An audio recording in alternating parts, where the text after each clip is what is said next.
The second season of The Devil is a Part-Timer has finally arrived after 8 long years, and people were eagerly waiting for this moment. Lots of fans were expecting something amazing out of it, and that's when you realize that your level of expectation was a little too high.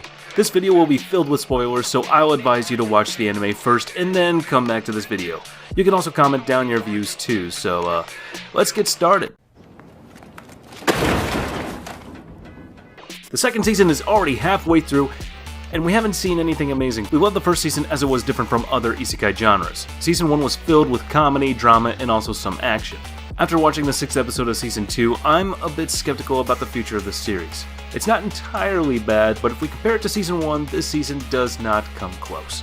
We will talk about the flaws later, but first let's dive into the first season and analyze what made the first season good, and why people loved it so darn much. I know I did. The main reason why Season 1 of The Devil is a Part-Timer gained immense popularity was because of its unique take on the isekai genre.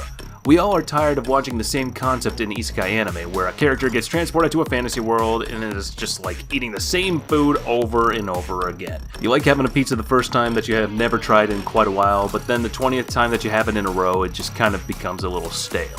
To be honest, I don't even love this idea that much, even though the story is engaging, but because of that same concept, it just becomes predictable. We have seen a lot of anime where they just recycle the same plot over and over and over again and just change little things. That way they're not entirely identical, but you know damn straight what the story's going. Though I'm not saying they are entirely bad, it's just that there is less freshness to them. Enter The Devil is a Part-Timer. Gosh, what a breath of fresh air. Felt like you were stimulating your senses with a pack of 5 gum. Released back in 2013 on the 3rd of April, this series kept me hooked till the end. At that time, I was not aware of any isekai anime where the main lead gets transferred to a normal world, and this concept was enough for me to watch this anime. As I began with the first episode, the plot was slightly different. This show starts with a demon lord who is trying to dominate the world of Ente Isla. Sorry if I pronounced that wrong, but a human girl named Amelia destroys his dream of conquering this world. Women, am I right?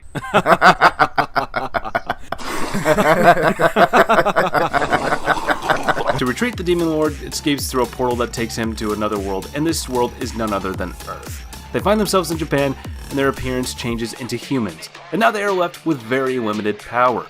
This scarcity of magic forces them to live like other humans. To be able to sustain their daily life, Demon Lord Satan gets a job at McDonald's. Yeah, they just rebranded McDonald's here. Maybe this is an inevitable trait of the isekai genre.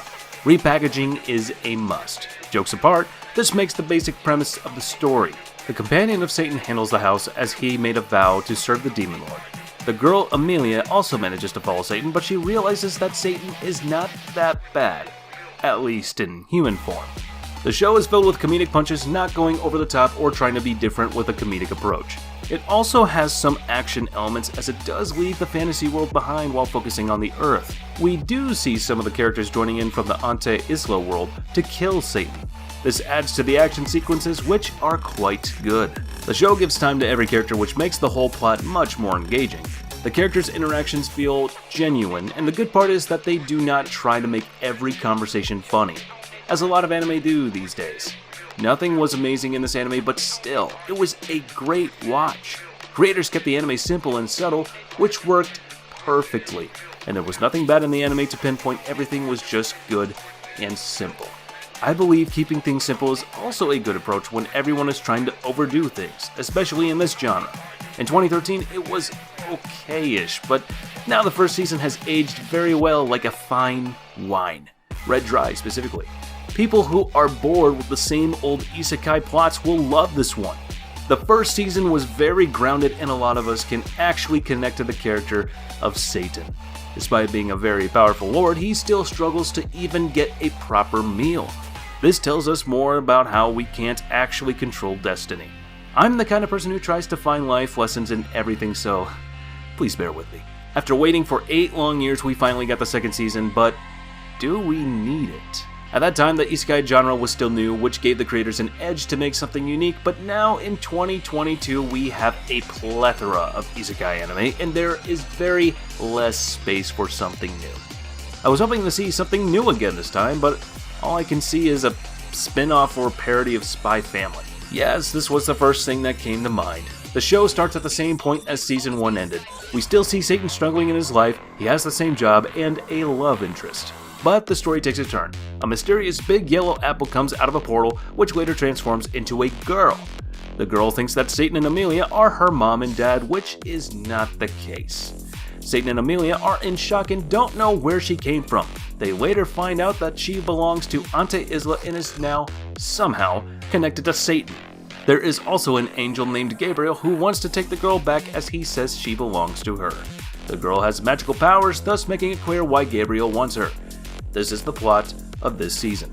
So you will ask, what is wrong with this plot exactly? Well, first, the anime is 8 years late, which is not a good thing.